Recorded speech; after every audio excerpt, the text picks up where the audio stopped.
Hey folks, it's Nate, and it's time I got back to the drawing board. Tonight, I wanted to talk a little bit about the process of collaboration. I'm in the writer's room on Narwhal's channel. It's a pretty good show. You should check it out. I'll link the latest episode down below. And I've been taking point on a script we've been writing for the last few weeks. And I want to talk a little bit about the collaboration process, because I've always found collaborating to be interesting, and it's very different, especially if you come in later in the process. Creative collaboration can be very difficult. Creators tend to be very confident in their ideas. You kind of have to be if you're going to put them out there for the whole world to see. And that confidence and that assertiveness can sometimes lead to personality conflicts, or not even necessarily personality conflicts, but a conflict of visions and a little bit of clashing over where a story should go. And I have a fair amount of experience collaborating in the writing process. I studied writing in college, specifically print journalism, a degree I have never used. My experience with print journalism was kind of underwhelming.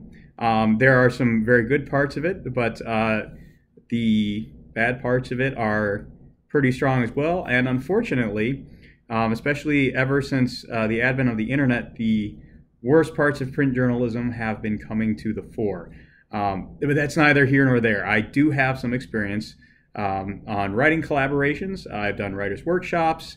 I've taken workshopping classes, script writing classes, fiction writing classes, and there was always a lot of workshopping and collaborative work in there. And it left me with what I hope is a good attitude towards collaboration. And on top of that, I have been an amateur theater enthusiast for the last 15 years. Even before I was in college, I did amateur theater. And there's a lot of, actors, they probably have even more ego than just writers do. Certainly stronger, more outgoing personalities to assert their ideas with. So personality conflicts can be pretty common in theater as well. I think the experience that I've had collaborating in there has helped me to develop a philosophy, an approach to it that I think is very productive, especially if you have limited time.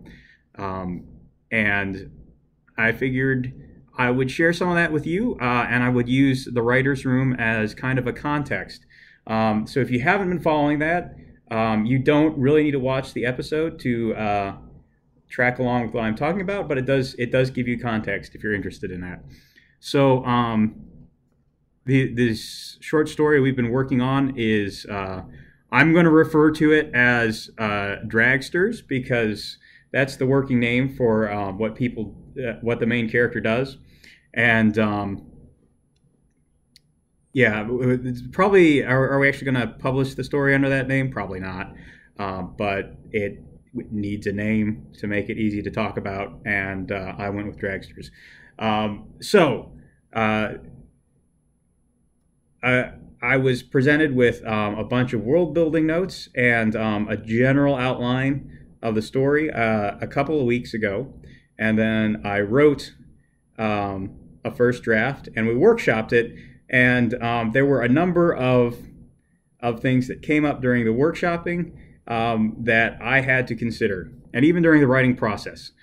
So let's start with the stuff during the writing process. Now, there was a lot that needed to go into this 8-page short story. I mean, a lot. And I knew right off the bat that one of my favorite parts of storytelling is cause and effect. I'm a huge Chekhov's gun man. I like to show stuff before it becomes important. I like everything you see to be important later. That's a big part of how I like to do storytelling. That is not as big a part of the storytelling process for the other people in the writer's room. And there's nothing wrong with that. Different storytelling processes create different stories. Different stories create variety, and variety is the spice of life. Very important.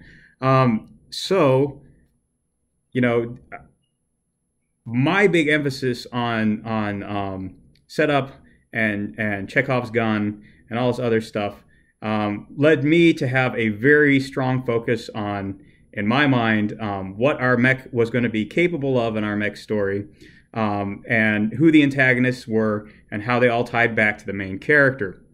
Well, as we workshopped it, the other people in the writers' room decided that maybe that wasn't as important, and we could just have some of our obstacles and antagonists just be things that the character encountered on the way. Now, when I studied fiction writing, my instructor was very adamant that there are only 7 stories, and you need to focus on the central conflict in those stories. The stories are, that I remember off the top of my head, is man versus man, man versus self, man versus the world, man versus the environment, man versus fate, man versus gods, and is that all of them? I lost track. I can find the full list if you want, but you know, those are the basic central conflicts. And the central conflict of our story was a girl. Was man versus man, a girl who had lost her father.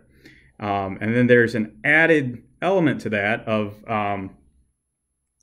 man versus nature as she tries to tame a dragon. I wanted that to be, you know, the 2 conflicts. And there were elements in there that I tried to tie into that conflict, namely the raiders, that we just decided, you know what, that's not going to be part of any of the central conflicts. And, you know, that's not the way I write. But that's okay. They especially in a short story, it can be difficult to make all those connections, and the other writers decided that's not important. And in a collaboration, you know, you kind of have to listen to the other writers' instincts. You can't push too hard for one thing or the other. You need to make a cohesive whole out of a bunch of different ideas. And so I decided, okay, we'll just have the raiders be random people. Another thing that came up is Vaughn repeatedly brought up the idea of the main character falling off a cliff. And spoiler alert, I'm not a fan of that idea. Again, I like cause and effect. And another thing I like is I like characters to have agency, which is to say, they make the decisions that affect the outcome of their story. When you just fall off a cliff, it can be, it pushes against the character's agency. Like, you know, the trope of tripping or falling off a cliff, you know, that's the most egregious example, because that's just circumstance or fate or happenstance. And then, you know, a step beyond that, in an 8-page short story, it's very hard to set up a cliff.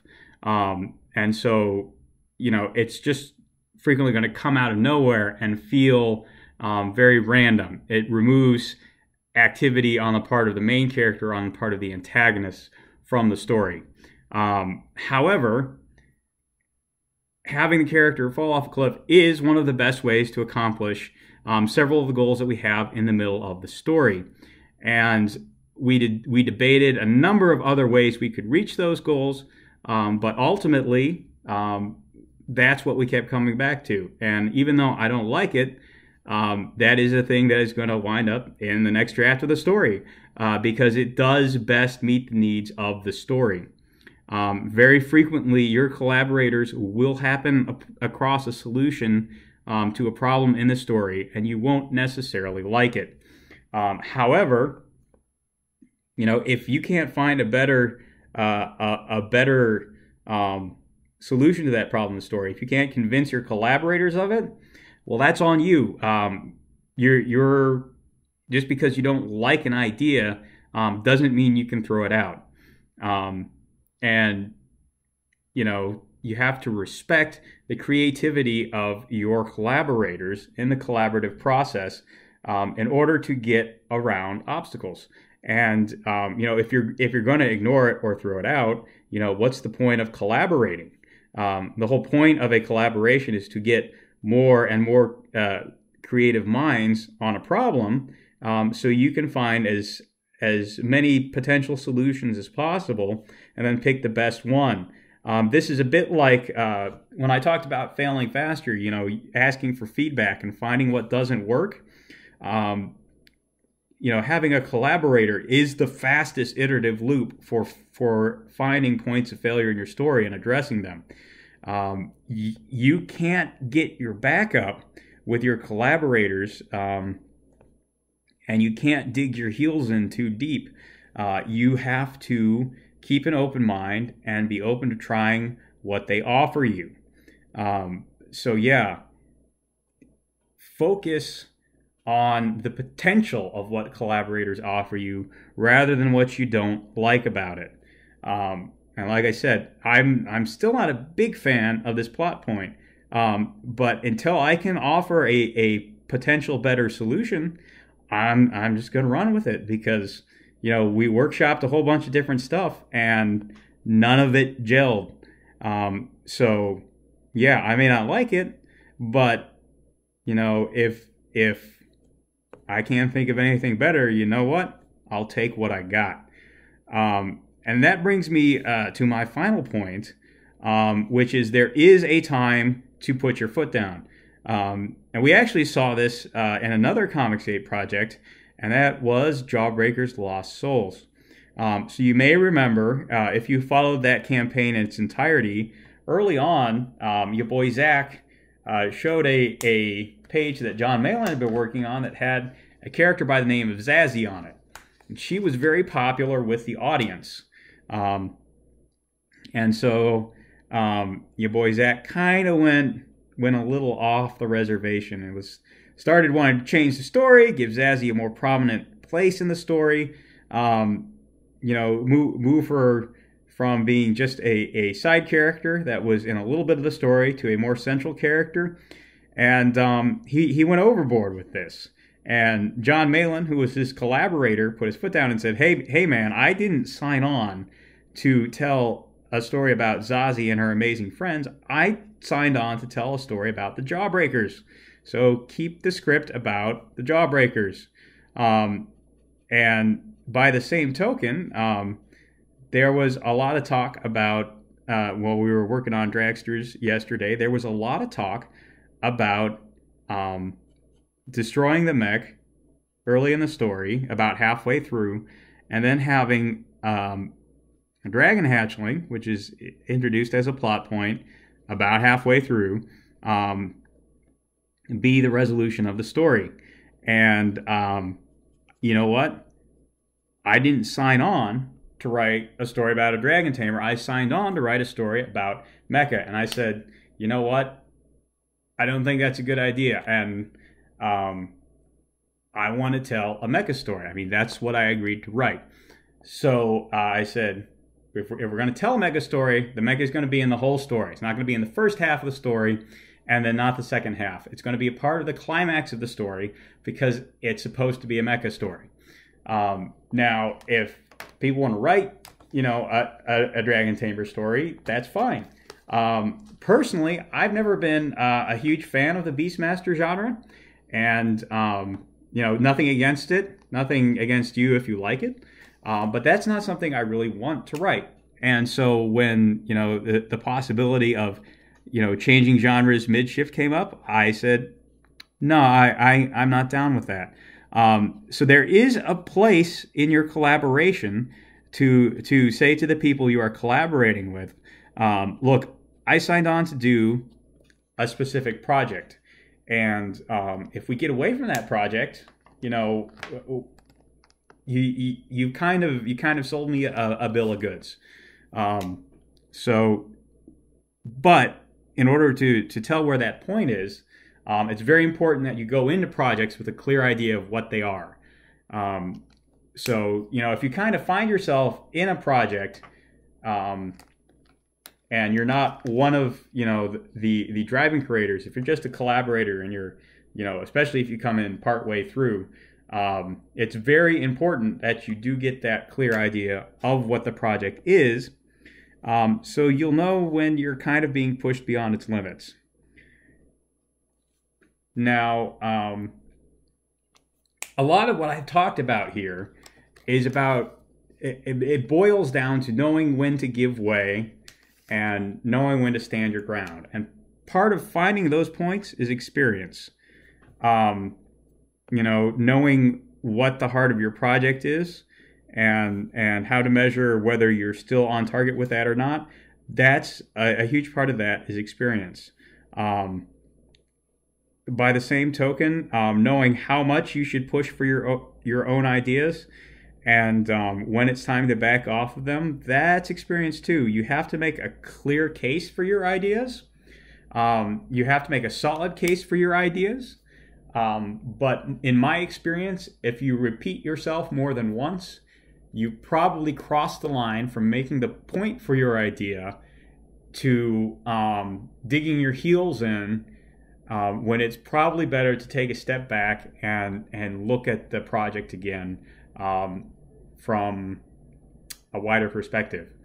And another thing to keep in mind is if your idea is really important, especially if you've already put it into the story and you want to take it out, your collaborators want to take it out rather, one of the best ways to argue for that element is actually to just go ahead and take it out and see if the project still stands without your idea there.